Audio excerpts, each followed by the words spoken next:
I admitted in a recent video, the video that I recorded yesterday, that I broke down and watched election coverage, footage of election coverage. And I say broke down because for most of last year, I just ignored everything pertaining to the election. And even after, even after the election, uh, I didn't really think about it that much or pay that much attention to it. But finally, first week of the new year, I broke down and started watching collected coverage of different networks, different mainstream media sites, um, and how they covered election night. And like I said, 75% Schadenfreude.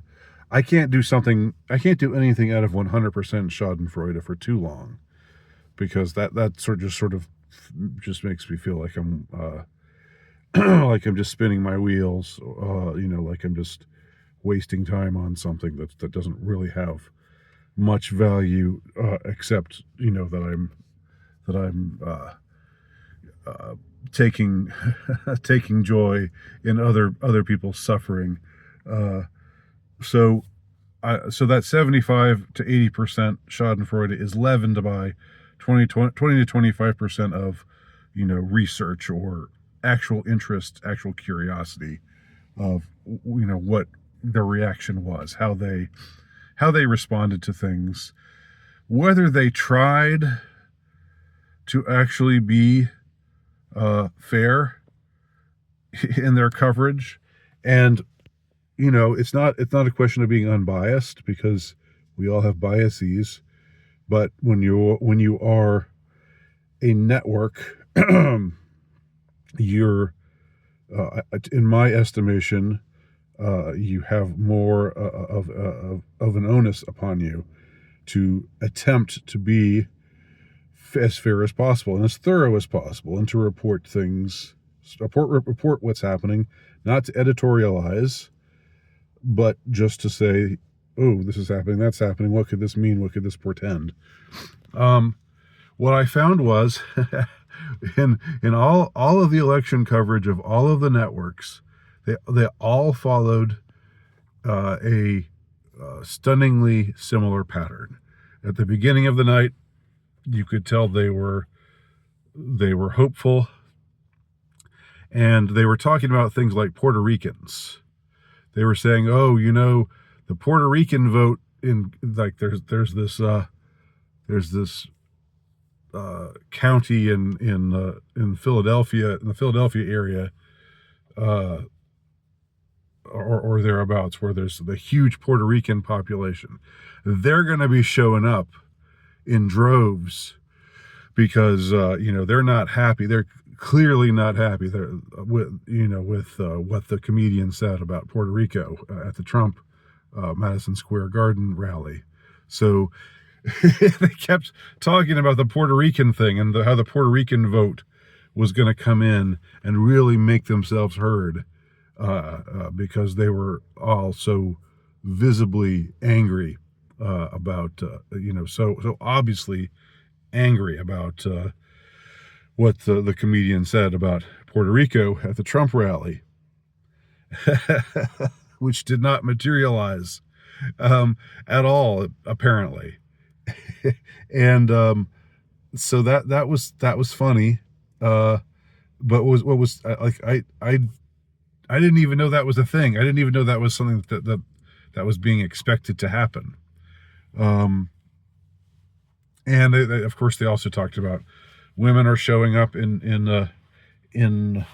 droves because they're concerned about abortion rights and blah blah blah. And like, okay, I know you guys, I know where you guys dwell, and I know who you hang out with, and I know how insular you are, but you do realize that women out there are pro-life as well, do you not?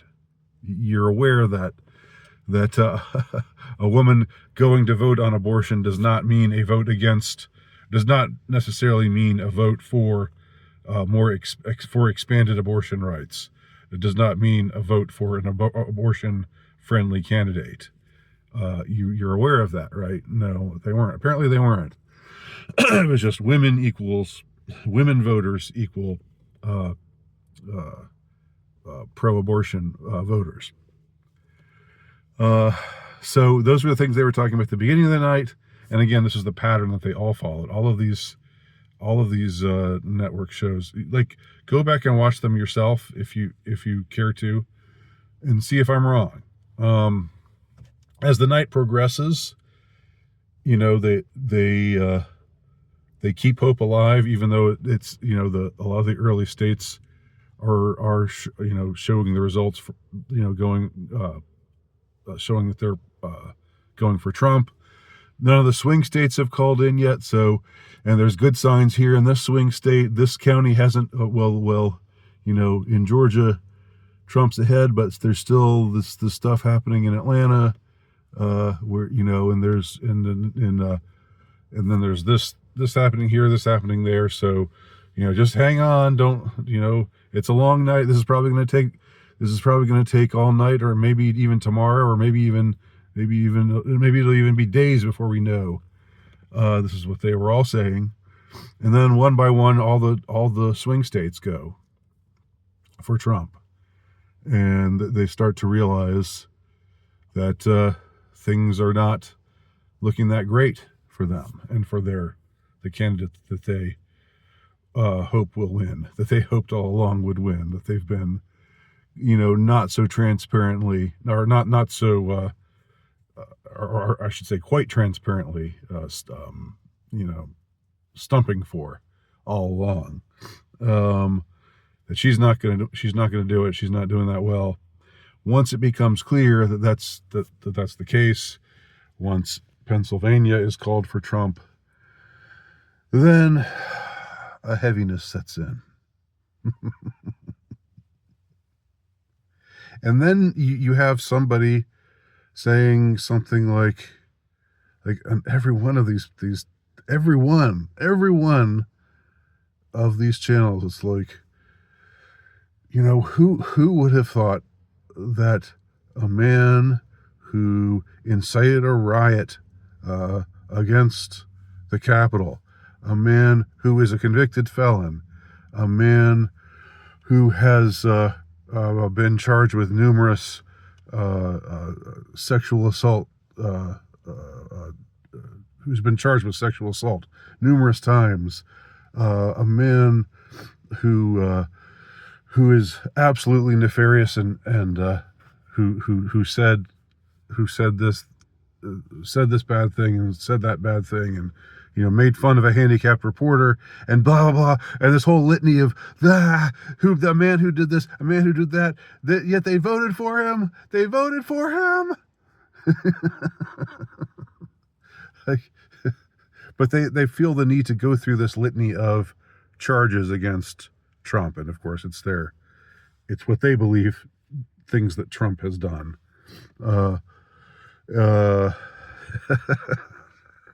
But it's like they're just in disbelief that a man with all of these things, who's done all of these bad things that are on his record, and that there's no dispute about any of those things. Clearly, he incited a violent riot on January 6, 2021. There's no dispute. Nobody even disputes that. That's just, it's all settled.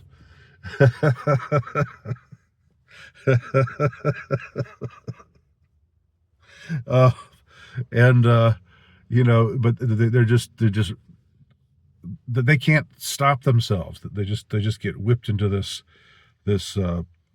froth of outrage. And gosh, there's somebody on each of these networks who's like, you know, I mean, the one I'm remembering the most is Van Jones on CNN, who does this. He was the one who was talking about in 2016. He was saying, this is because there's a white lash out there. It's because there's a white lash against Obama. This is a white lash And now he was saying, like he's still like stumping and doing his pity party routine, like, oh, think of all the people out there how they're feeling right now, how they're struggling right now, seeing their seeing Donald Trump win again. Um, and so, but there are people like that everywhere, on every network. PBS, there was some guy who from the Washington Post who was saying, I'm black and I'm gay, and I'm just very concerned right now. And they were doing all of that, like they were lamenting, they were just I guess in a way venting, but it was to me, it was just it seemed so inappropriate. Like, have have an editorial, you know, do an editorial segment where you say, how you feel about the election results, but you're there to cover what's happening. You're not there to make commentary about what's happening. It's so out of place. Uh, it's just unprofessional. And these are the people who had the onus of being, in my mind, of being professional. It's okay if it's just some guy's blog. Like, if I were to, it's the last thing I would want to do. But if I were to do a a vlog on election night, and had a few other people on, and we were talking about things that, I wouldn't expect any of us to be unbiased or whatever.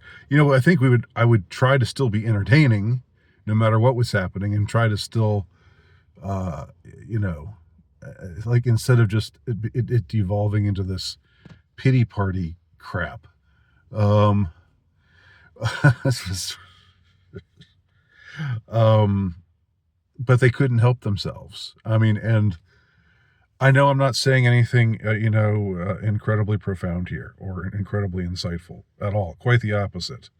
But I was rather shocked with just how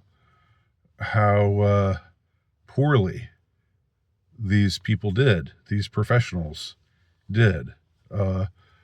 How they could not help themselves.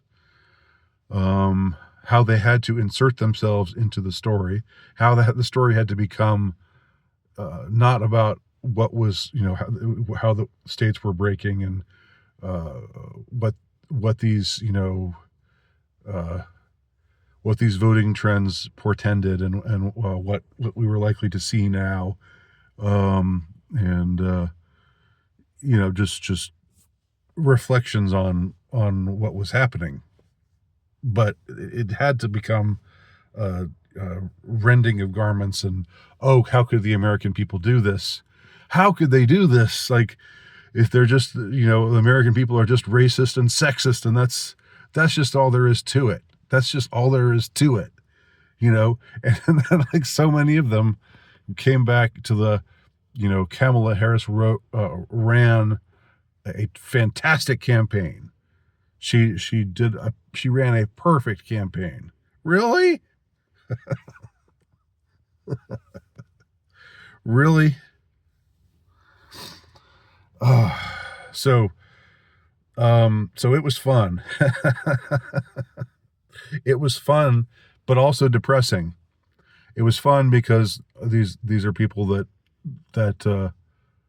I don't like very much, and who don't seem very interested in intellectual honesty, and who think people like me are scum and ought to die.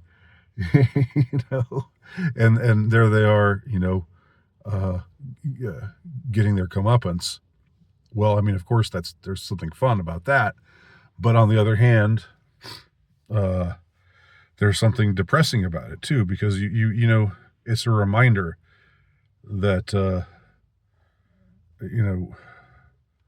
we don't live in a time that values analysis, that values logic, that values, I don't know, an examination of the evidence of what's out there and what this means, and an effort to understand it, whatever you think about it, however you may feel about the outcome, whether you might like it or not like it. What it to try to understand what it try to put it into some kind of perspective, because that's what I think I think it ought to be all about. That's what people who tune in for those kinds of things, that's what they should be. That's what you ought to be providing them. But it's not what they were doing. It's not what they were providing them. Not at all. So if I'm wrong, tell me how or why I am wrong.